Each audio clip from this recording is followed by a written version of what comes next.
നമസ്കാരം. Raf talk ക്രിക്കറ്റിലേക്ക് അവർക്കും സ്വാഗതം.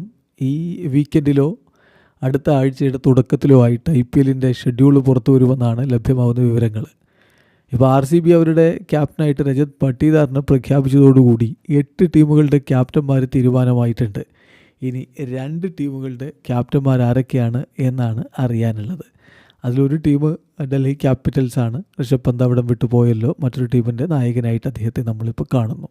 അതുപോലെ KKRൻ്റെ ക്യാപ്റ്റൻ ആരായിരിക്കും എന്നുള്ളതും ഇനിയും പ്രഖ്യാപിക്കേണ്ടതുണ്ട്. അവരുടെ ക്യാപ്റ്റനായി കഴിഞ്ഞ തവണ കിരീടത്തിലേക്ക് കൊണ്ടുപോയ ശ്രേയസ് അയ്യർ അവിടം വിട്ടു, മറ്റൊരു ടീമിൻ്റെ ക്യാപ്റ്റനായി.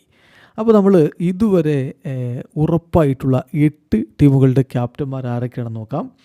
CSKയുടെ ക്യാപ്റ്റൻ രുദ്രാജ് ഗെയ്ക്വാദാണ്, അദ്ദേഹം തുടരും.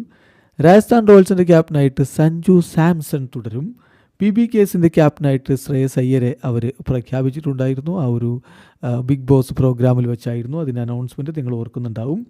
GTയുടെ ക്യാപ്റ്റൻ ഗില്ലായിരിക്കും അവരുടെ ക്യാപ്റ്റനായിട്ട് തുടരുക. ഇന്ത്യൻ ടീമിൻ്റെ വൈസ് ക്യാപ്റ്റൻ കൂടിയാണ് ഇപ്പോൾ ഗിൽ എന്ന കാര്യം ഓർക്കുക. MIയുടെ ക്യാപ്റ്റനായിട്ട് ഹാർദിക് പാണ്ഡ്യ, അത് നേരത്തെ തീരുമാനിച്ചതാണ്. കഴിഞ്ഞ സീസണിന് അദ്ദേഹമാണ് നയിച്ചത്. ഈ സീസണിലും അദ്ദേഹം തന്നെയാണ് ക്യാപ്റ്റൻ എന്ന് അവർ വ്യക്തമാക്കിയതാണ്. SRHൻ്റെ ക്യാപ്റ്റനായിട്ട് പാറ്റ് കമിൻസ് തുടരുമ്പോൾ LSGയുടെ ക്യാപ്റ്റനായിട്ട് ഋഷഭ് പന്തിനെ പ്രഖ്യാപിച്ചിട്ടുണ്ടല്ലോ.